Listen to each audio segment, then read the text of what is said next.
Now that Mark Carney has been officially installed as the Prime Minister of Canada, the decision to replace Justin Trudeau with a much more vicious technocrat can only be understood in the light of the historic role of the British Empire in using Canada as a weapon against Canadians and especially against Americans.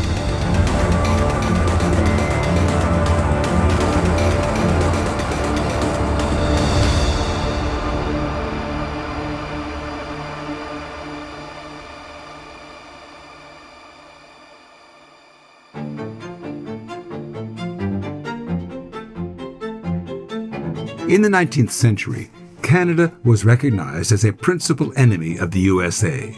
Confederate intelligence had enjoyed vast patronage and support by the British Empire through its web of intelligence bases in Montreal and Toronto. These Confederate intelligence networks not only coordinated terrorist operations against the Union from the north, but additionally paid and directed John Wilkes Booth to murder Lincoln after the war's end. These facts were outlined in detail in Barry Sheehy's brilliant 2017 book, Montreal, City of Secrets. After Cecil Rhodes Roundtable was founded in 1902, it became a driving force in shaping imperial grand strategy to recapture the lost colonies of the Americas and to establish a world federation under the City of London. From 1907 through to 1952, it used Canada to incubate hundreds of Rhodes Scholars who then infiltrated the USA. This fact was exposed by American journalist Eugene Griffin in the 1951 Chicago Tribune article titled, "Canada Offers Fine Field to Rhodes Wards." British-educated Canadians are in a unique position to serve Britain through Canada's influence on Washington. As a next-door neighbor of the United States, Canada acts as a connecting link between England and the United States, helping to hold the neighboring republic in line with the Dominion's mother country. When General MacArthur displeased Britain and Canada by his efforts to win the Korean War, Canada's Oxford-educated Minister for External Affairs, Lester B. Pearson, complained that American-Canadian relations had become difficult and delicate. MacArthur was fired the next day. Pearson's Foreign Office staff was packed with Rhodes Scholars. There were 23 among 183 staff officers, or 1 out of every 8, who were educated at Oxford University on the scholarships created by Cecil Rhodes, empire builder and diamond mogul, who wanted the United States taken back into Britain's fold. Other Canadian Foreign Office members also were educated in England. Pearson went to Oxford on a Massey Scholarship, endowed by a Canadian millionaire. This was a career path that would be very familiar to Mark Carney. As the informative 2010 LaRouche PAC documentary, A Special Relationship is for Traitors, showcased, during the early 20th century, leading American military figures, like Brigadier General Billy Mitchell, understood Britain's role in supporting the Confederacy and Britain's manipulation of global wars. General Mitchell fought against the special relationship tooth and nail and led the U.S. military to create War Plan Red and War Plan Orange to defeat Britain in the context of an eventual war between the two English-speaking powers.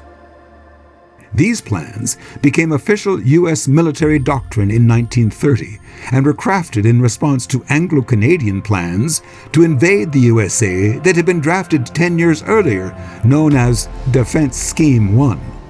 Despite the misleading name, even the most ardent anti-American historians admit that these plans were entirely offensive in nature, as no prior U.S. plan to invade Canada then existed. War Plan Red was only taken off the books when America decided it was more important to put down London's fascist Frankenstein threat than to fight Britain head-on in World War II. The Green Agenda's infiltration into U.S. foreign and energy policy considerations was also driven in large measure by the influence of Canada's Maurice Strong from 1963 to 1980. Strong oversaw a vast reorganization of the Liberal Party, even bragging to his biographer Elaine Dewar in 1994 that he was on the selection committee that brought Fabian Society agent Pierre Trudeau into politics in 1963. From 1965 to 1967, Strong ran Canada's Ministry of Foreign Affairs, founded Canada's International Development Agency CIDA, transforming the philosophy of international aid from assisting poor nations to build full-spectrum economies into predatory borrowing tied to conditionalities. He also mentored a young Klaus Schwab, co-founded the World Economic Forum in 1971, chaired the first UN Forum on Population in 1972, served on the Bilderberg Group's steering committee, and crafted a worldview which became known as the Green New Deal, and Agenda 21, launched at the Rio Summit in Brazil in 1992, which he also chaired. Today, the spiritual heir of Maurice Strong and the Roundtable movement has been set up to take dictatorial control of Canada under the suggested threat of a climate emergency. This spiritual heir of Maurice Strong and the Cecil Rhodes legacy is, of course, Mark Carney.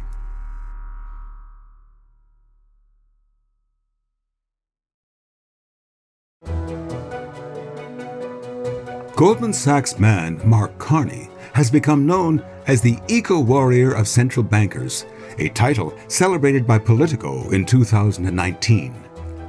Over the course of recent years, he has endorsed the UK's Financial Stability Board's Task Force on Climate-Related Financial Disclosures, which was created in 2015 and used as a guideline for the UK government's July 2019 white paper, Green Finance Strategy: Transforming Finance for a Greener Future.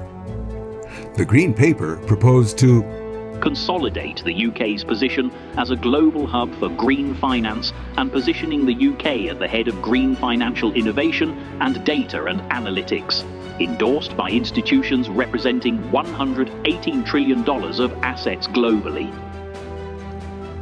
The Carney-led task force also spawned the Green Finance Initiative in 2016, which is now a primary vehicle designed to divert international capital flows into green tech. Carney's former employer, Goldman Sachs, has also created a green index for virtuous investing, including a new sustainability index to promote heavy investment into green infrastructure called CDP Environment EW. The acronym CDP originates from the Climate Disclosure Project, a London-based think tank that generated Goldman Sachs' program. Goldman Sachs' Marine Abiad promotes the CDP index, saying, "We are convinced that sustainable finance enables financial markets to play a virtuous role in the economy." No doubt they are. Under the influence of Mark Carney and King Charles, the Bank of England and some of the dirtiest banks in the Rothschild City of London web of finance have promoted green financial instruments, led by green bonds, to redirect pension plans and mutual funds towards green projects that no one in their right mind would ever invest in willingly. The Ecological Social Governance Index, or ESGI, has now been set up across 51% of Germany's banks, including the derivatives bomb waiting to blow, namely Deutsche Bank. Hello, I'm Anna. I'm a graduate at Deutsche Bank. You have to be able to create a lasting and trusting relationship with your clients. Deutsche Bank sits on top of over 42 trillion euros in derivatives, making it the most contaminated and bankrupt of all the speculative banks in Europe. Derivatives today amount to over $1.2 quadrillion in fictitious capital and represent the greatest threat to the world financial system. Originally designed simply as a form of insurance for farmers, derivatives were transformed into creative financial instruments by former J.P. Morgan banker and later Federal Reserve Chairman Alan Greenspan in 1987. Instead of making a real systemic correction to reverse the deindustrialization and financialization of the world economy, Alan Greenspan had a different idea. Junk bonds that had formerly been considered illegal in the early 1980s were made the driving force of the world economy in this detachment of economic value from real production. Unpayable debts, mortgages, and insurance on securities, commodities, and other non-tangible assets came to be considered as assets that could be gambled upon using high-frequency trading. Money literally started making itself, while the real economy continued to stagnate and atrophy.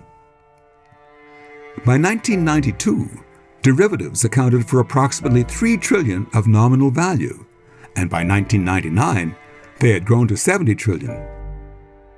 With the destruction of Glass-Steagall regulations under an Oxford Rhodes Scholar president named Bill Clinton, the last regulation that had kept speculative finance separated from commercial and savings banking was destroyed. In the post-Glass-Steagall era, derivatives ballooned to $700 trillion across American and European banks, representing over 10 times total world GDP. With Glass-Steagall destroyed, federal insurance was granted to speculators who would now gamble with commercial banking, resulting in the plunge into the age of too big to fail. Banks now knew that regardless of their illegal gambling, they could always rely on taxpayer bailouts if they failed. Among the most exposed too big to fail banks are Deutsche Bank in Europe, which now has over 42 trillion euros of derivatives exposure, and Mark Carney's former employer, Goldman Sachs, whose derivatives exposure as of 2024 was $54 trillion. As the head of the Bank of International Settlements Financial Stability Board from 2012 to 2018, Mark Carney directly oversaw the growth of this international time bomb. Leading bankers supporting the ESGI, like Mark Carney, have said that over 6.5 trillion euros could be mobilized under this new index, an amount estimated to grow to 50 trillion by 2030. But how could such money be generated for a global green banking reset, you may ask, when no money seems to be available to provide for adequate hospital care or even basic infrastructure for the population? Is it possible that those who orchestrated the growth of this financial time bomb, such as Mark Carney, are also counting on a new system being forced onto the world after a period of pain?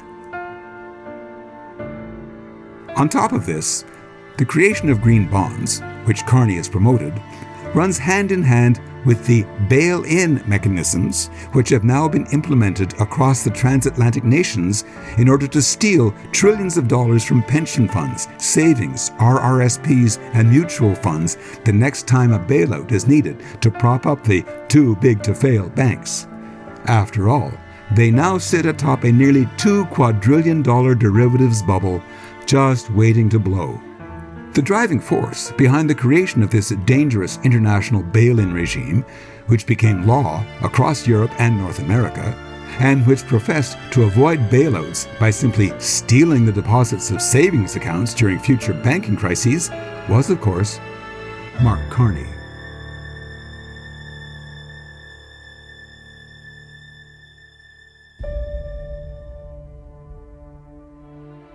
At the highest echelons of the Bilderberg Group, which orchestrated the Western systemic collapse, that citizens would likely rise up in opposition to the abuses of the Wall Street and London banking cartels. A distraction was needed. Thus, we shouldn't be surprised to discover that major controllers of the loudest anti-establishment movements today are directly affiliated with the same imperial controlling hands that carefully manufactured this world crisis to begin with. Take the case of the UK-based Extinction Rebellion, which has attempted to call for not only the total abolishment of major banks, but of industrial civilization itself. Leaders of the Extinction Rebellion have called for the total decarbonization of life on Earth, extreme forms of Green New Deals, and ironically, depopulation. All outcomes conveniently desired by Mark Carney and his associated technocrats in London. Just in case you thought Extinction Rebellion was somehow untouched by the hand of social engineers, Alex Evans, a leading figure behind the movement, was a former consultant on Prince Charles's International Sustainability Unit and co-author of the U.S. National Intelligence Council Global Trends 2025, A Transformed World, which became an environmental foreign policy blueprint for the Obama administration in 2008. Currently, Evans also runs the Collective Psychology Project, where psychology meets politics. Other leading British intelligence figures managing the Extinction Rebellion movement included Farhan Yaman and Sam Gale of Chatham House, the controlling institution behind the New York-based Council on Foreign Relations. Chatham House is overseen by its president, Mark Carney. How much of a rebellion can it really be if the rebellion is set up by the establishment? The oligarchs running the grand green design since the Club of Rome's Sir Alexander King began the Limits to Growth study in 1970 knew that green, low-energy flux density sources of energy would inevitably constrict global population. And that is exactly what they wanted. Sir Alexander King said as much in 1991 when he wrote in the preface of The First Global Revolution, "In searching for a new enemy to unite us, we came up with the idea that pollution, the threat of global warming, water shortages, famine, and the like would fit the bill. All these dangers are caused by human intervention, and it is only through changed attitudes and behavior that they can be overcome. The real enemy, then, is humanity itself."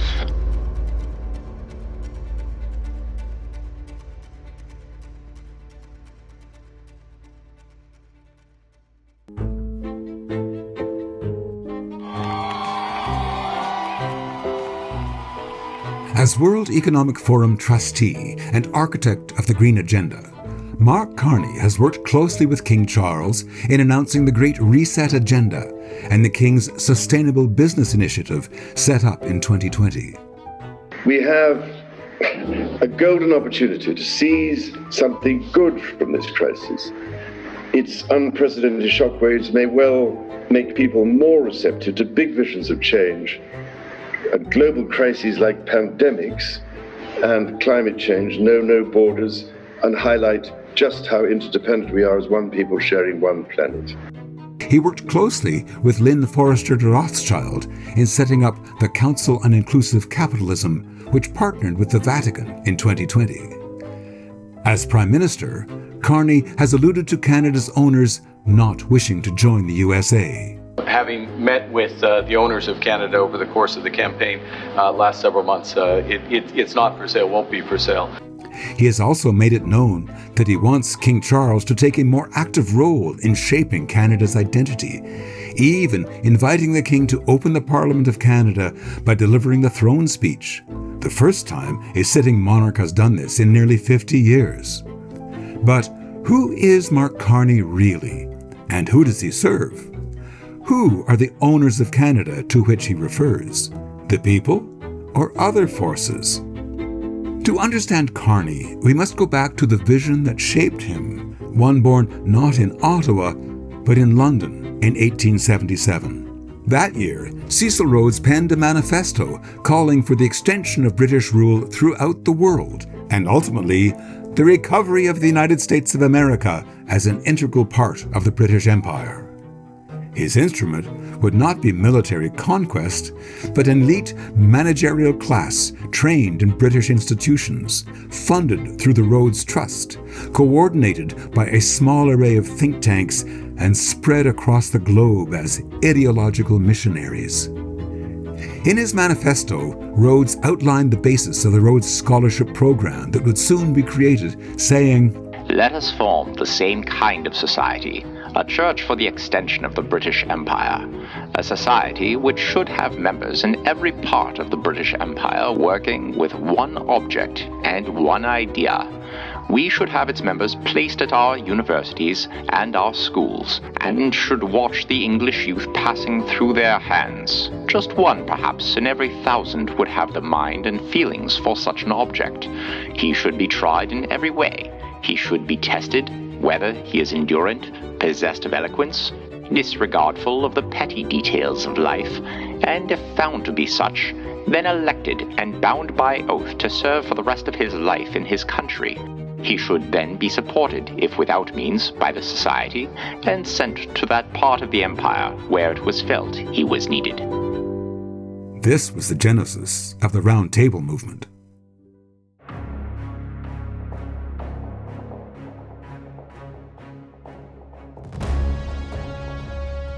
Built by Rhodes and continued by Oxford-trained acolytes such as Lord Alfred Milner, Philip Kerr, George Parkin, Leo Amery, and Lionel Curtis, this invisible empire sought to entrench British dominance through education, think tanks, and financial power. In 1920, Milner's network birthed two of the most powerful institutions in modern global governance: the Royal Institute of International Affairs in London, also known as Chatham House, and its American counterpart, the Council on Foreign Relations, what Hillary Clinton would later refer to as the mothership. I am delighted to be here in these new headquarters. I have been often to, the mothership in New York City. As an Oxford-trained former president of the Royal Institute of International Affairs, Mark Carney is their spiritual descendant. His language is urgent. Climate, crisis, carbon. But behind the facade lies a more dangerous version. In Carney's world, governments obey central banks. Carbon quotas become currency. Energy use becomes behavior, and behavior gets tracked, scored, and taxed. This system is not new. In 1933, a group called Technocracy Incorporated proposed a North American technate ruled by engineers, not by elected officials. Their vision included replacing money with energy credits, eliminating elections, and monitoring every human action through a centrally managed data regime. The Canadian head of this movement was Joshua Haldeman, the maternal grandfather of Elon Musk. Prior to running Technocracy Inc. in Canada, Musk's grandfather led the Saskatchewan branch of the Fabian Society's Cooperative Commonwealth Federation, which was designed to solve the Great Depression by imposing a scientifically managed society, according to the group's Regina Manifesto. This organization was itself created in 1931 by 4 Rhodes Scholars and 2 Oxford-trained Fabians, with one member who would go on to spearhead the creation of the North Atlantic Treaty Organization, and another who would manage Pierre Elliott Trudeau at the Privy Council office in Ottawa.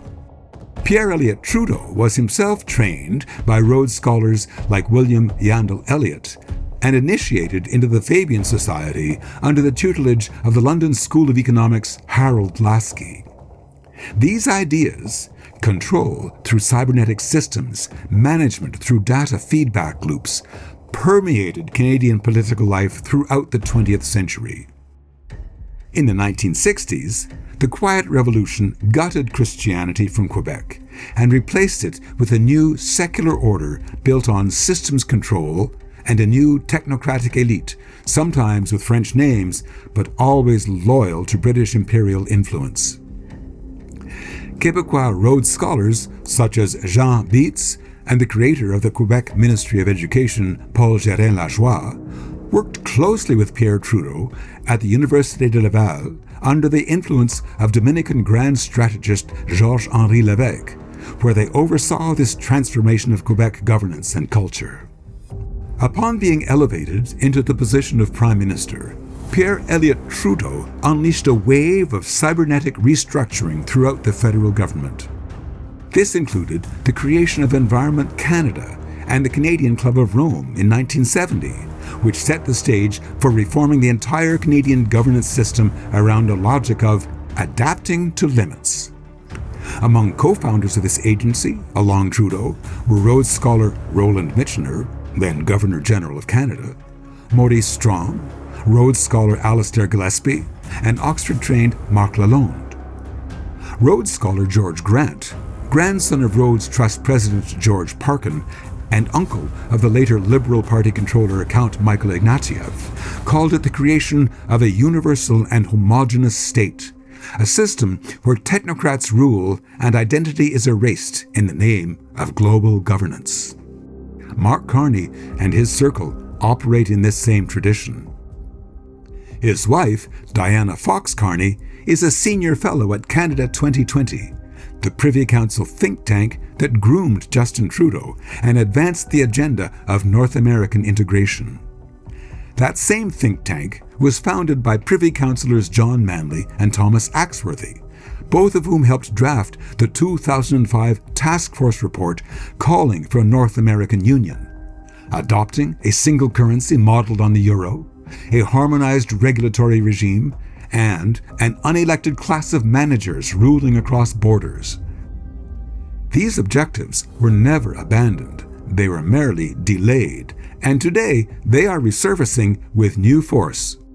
The same figures who now speak of climate resiliency also champion militarized continental defense, the so-called Golden Dome missile shield, supported by both Carney and Trump, envisions integrated military control across North America, which falls into direct line with the early Technocracy Inc. agenda for centralized military control over the technate.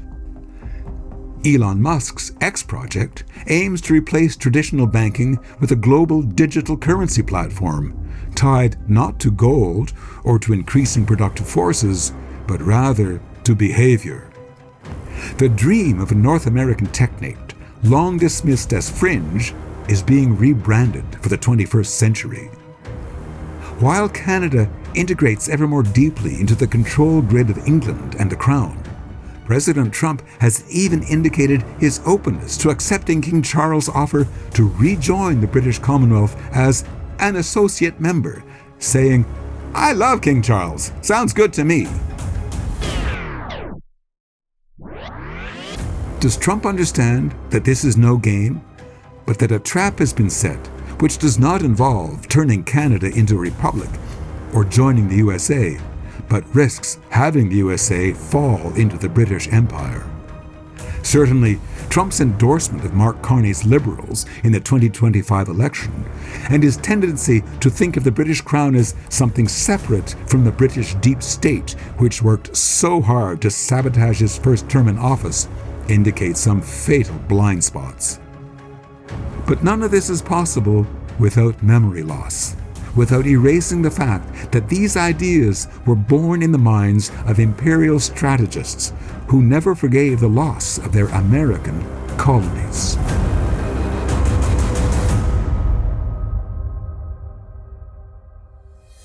Amidst the carnage of World War I, Canada's Lincoln-admiring Prime Minister Wilfrid Laurier, who had just been unseated in a soft coup, wrote, "Canada is now governed by a junta sitting in London, known as the Round Table, with ramifications in Toronto, in Winnipeg, in Victoria, with Tories and Grits receiving their ideas from London and insidiously forcing them onto their respective parties." By the 1940s, even President Franklin Roosevelt warned that his own State Department was infiltrated by men who worked for Winston, British agents operating inside American governance. After FDR's untimely death, the agents of the British Empire moved quickly to create an Anglo-American special relationship premised around turning the USA into an imperial enforcer of London's drive to conquer the world. Sir Winston Churchill stated that the post-war world would be controlled by British brains and American brawn. As nuclear bombs were dropped on a defeated Japan as a show of force to all nations of the world still aspiring to independence, Harry Truman and Churchill signed the US-UK Signals Agreement, establishing the Five Eyes surveillance complex and advancing Rhodes's plan for reabsorbing the USA into the British Empire. Highly placed agents of the British Empire took control of the UN Charter, drafted the NATO Treaty, established UNESCO, created the World Health Organization and the Organization for Economic Cooperation and Development, which took control of all educational programs of the Western world during the Cold War. Institutions of global rule emerged rapidly, many authored by men who bore the Rhodes Seal. S. Scott Reed designed NATO. Dean Rusk orchestrated America's foreign wars. J. William Fulbright established the basis of modern globalization. Everywhere you find technocracy in action, a Rhodes Scholar is nearby. Mark Carney brings this legacy home. He offers no policies shaped by democratic input.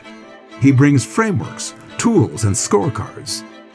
He speaks the language of sustainability, equity, and modernization, but behind it lies the same goal: rule without consent, rule by expertise, rule by empire. We are told that this is progress, green, inclusive, smart.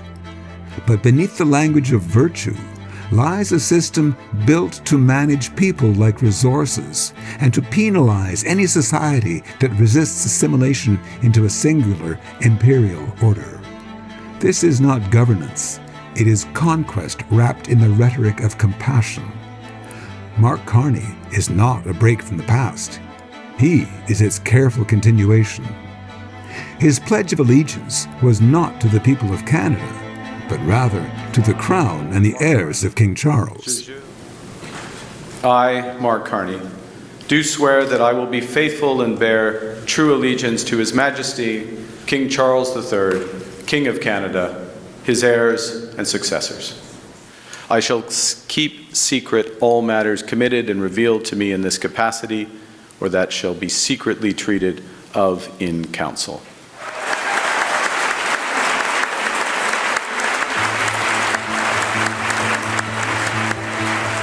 His disdain for democracy and commitment to systems of hereditary control is visceral, and while he has been rebranded from a cold central banker to a champion of freedom against evil American imperialism, his core identity has remained unchanged.